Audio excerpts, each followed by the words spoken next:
श्री गोवर्धन नाथ की जय। श्री गोसाई जी के सेवक नंददास जी की वार्ता। प्रसंग 1। नंददास जी तुलसीदास जी के छोटे भाई थे। उनको नृत्य तमाशा अभिनय देखने का और गायन सुनने का बहुत शौक था। एक समय उनके गांव का एक संघ श्री रणछोड़ जी के दर्शन करने द्वारका जा रहा था। नंददास जी के मन में भी विचार आया कि रणछोड़ जी के दर्शन करने द्वारका जाऊं। उन्होंने तुलसीदास जी से तदर्थ पूछा। तुलसीदास जी श्री रामचंद्र जी के अनन्य भक्त थे, अतः उन्होंने द्वारका जाने का निषेध किया, परंतु नंददास जी नहीं माने। वे उस संघ के साथ चल दिए।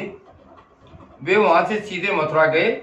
मथुरा में संघ के लोग अधिक दिन तक रुके रहे, अतः नंददास जी अकेले ही द्वारका के लिए प्रस्थान कर गए।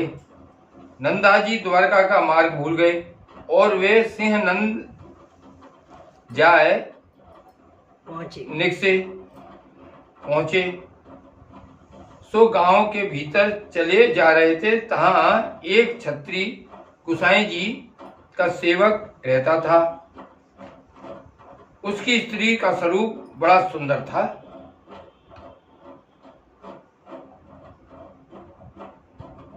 वह स्त्री अपने घर में नहाए के ऊपर ठारी ठारी के सुखावत थी। वह स्त्री नंददास की दृष्टि उस स्त्री पर नंददास जी की दृष्टि पड़ी। सो नंददास तो बाको देख कर मोहित भये और मन में कहो, जो या पृथ्वी ऊपर ऐसे वो मनुष्य हैं। और वह स्त्री तो उतर के अपने घर के कामकाज में लगी। नंददास जी उसे देखकर मोहित हो गए। वे उसके दरवाजे पर जा बैठते थे, पूरे दिन वहां बैठे रहते थे।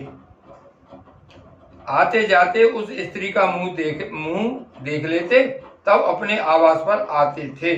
जब इस प्रकार बहुत दिन व्यतीत हो गए तो उस छत्राणी की जाति में यह बात चर्चित हो गई। छत्राणी के ससुर व पति ने विचार किया कि यहाँ अब नहीं रहना चाहिए। कुछ दिन के लिए यहाँ से सारे परिवार को गोकुल भेज देना चाहिए, ताकि यह ब्राह्मण भी हतोत्साहित होकर चला जाएगा। इस प्रकार ब्राह्मण की अवज्ञा भी नहीं होगी।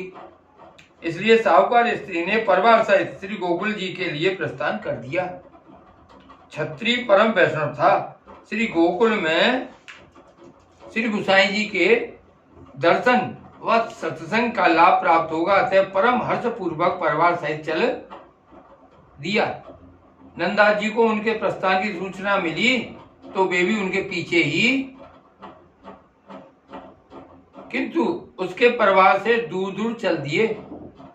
मार्ग में डेरा भी करें तो नंददास जी उनके परिवार से कुछ दूर वहीं पर डेरा बनाकर रहें। कुछ दिन की यात्रा करके श्री गोकुल जी के निकट यमुना जी पर पहुंचे। श्री यमुना जी उतरने के समय उस छत्री ने मल्लाहों को कुछ रकम देकर कहा, इस ब्राह्मण को तुम पार मत उतारना, इसी पार पर रोके रखना, यह हमें बहुत कष्ट देता है। मल्लाहों ने क्षत्रिय के कथानुसार नंददास जी को पार नहीं जाने दिया। छत्री का समस्त परिवार जब श्री गोसाई जी के दर्शनार्थ उनके निकट चरण स्पर्श करने पहुंचा तो श्री गोसाई जी ने पूछा, उस ब्राह्मण को यमुना के पार क्यों छोड़ा आए? उसी समय उस छत्री के मन में आशंका हुई कि श्री गोसाई जी से किसी ने समस्त घटनाक्रम हमसे पहले ही बतला दिया है। क्षत्रिय को बहुत मानसिक वेदना हुई। श्री गोसाई जी ने एक व्यक्ति को भेजा और उस ब्राह्मण को यमुना पार से बुलवाया। नंददास जी ने आकर श्री गोसाई जी के दर्शन किए। उसे तो साक्षात कोटि कंदर्प लावण पूर्ण पुरुषोत्तम के दर्शन हुए। नंददास जी ने साष्टांग दंडवत प्रणाम किया। वे बहुत देर तक हाथ जोड़कर खड़े रहे। नंददास जी को उस छत्राणी के नेत्रों में जिस रूप के दर्शन होते थे, उसी रूप के दर्शन श्री गोसाई जी के रूप में हुए। नंददास जी का मन उस छत्राणी से हटकर श्री गोसाई जी के चरणार बिंद में लग गया। नंददास जी हाथ जोड़कर खड़े रहे। फिर तो गोसाई जी ने आज्ञा की, नंददास जी स्नान कर आओ। नंददास जी स्नान करके आ गए। तब श्री गोसाई जी ने श्री नवनीत प्रिया जी के सन्निधान में नाम निवेदन कराया। इसके बाद नंददास जी ने श्री नवनीत प्रिय जी के दर्शन किए। तत्पश्चात श्री गोसाई जी ने भोजन करके सभी वैष्णवों के लिए पत्तल रखवाई। नंददास जी महाप्रसाद लेने बैठे तो महाप्रसाद लेते ही नंददास जी को ध्यान अनुसंधान ही नहीं रहा। वे पत्थर पर बैठे ही रहे। भगवत लीला में मन मग्न हो गया। उनके अनेक लीलाओं का अनुभव होने लगा।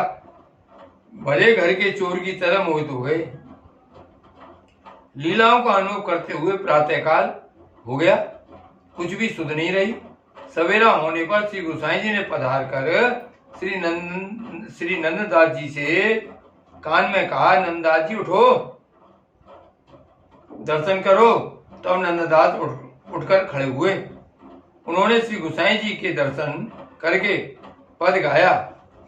प्रात समय श्री वल्लभ सुत को, प्रात समय श्री वल्लभ सुत को, प्रात समय श्री वल्लभ सुत को, उठत ही रसना लीजे नाम, आनंदकारी प्रभु मंगलकारी, अशुभ हरन जन पूरन काम, यही लोक परलोक के बंधु को कह सके तिहारे गुणगान।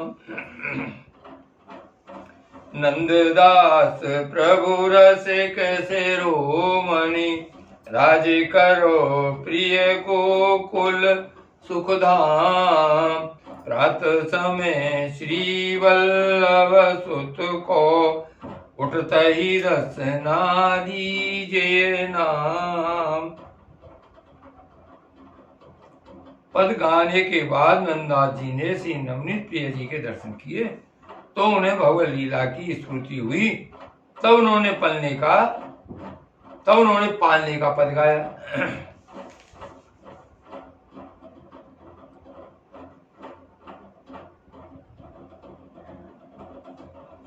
सुन के श्री गोसाई जी बहुत प्रसन्न हुए। श्री गोसाई जी तो मंदिर में पधारे और नंददास जी आप देख रथ करवे गए। तब पाछे श्री नवनीत प्रिय जी के दर्शन को समय भयो। सो नंददास श्री नवनीत प्रिय जी के दर्शन करके बहुत प्रसन्न हुए। तब नंददास जी ने यह पद पालने का गाया। बाल गोपाल ललन को गुमोद, भर जसुमत हुलरावती, मुख चूमत देखत सुंदर तन, आनंद भरे भर गावती, कबहुक पलना मिल झुलावत, कबहू स्तन पान करावते, नंददास प्रभु गिरधर को रानी, निरख निरख सुख पावती, बाल गोपाल ललन को गुमूद, भर जसुमत हुलरावत। बहुत से भगवत लीला संबंधी पद नए करके गाए नंददास जी ने।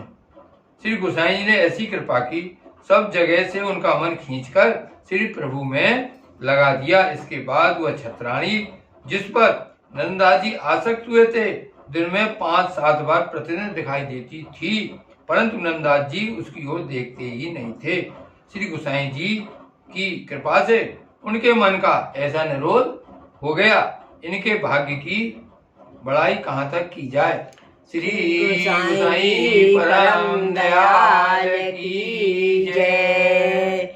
जय जय श्री गोकुलेश, जय जय श्री गोकुल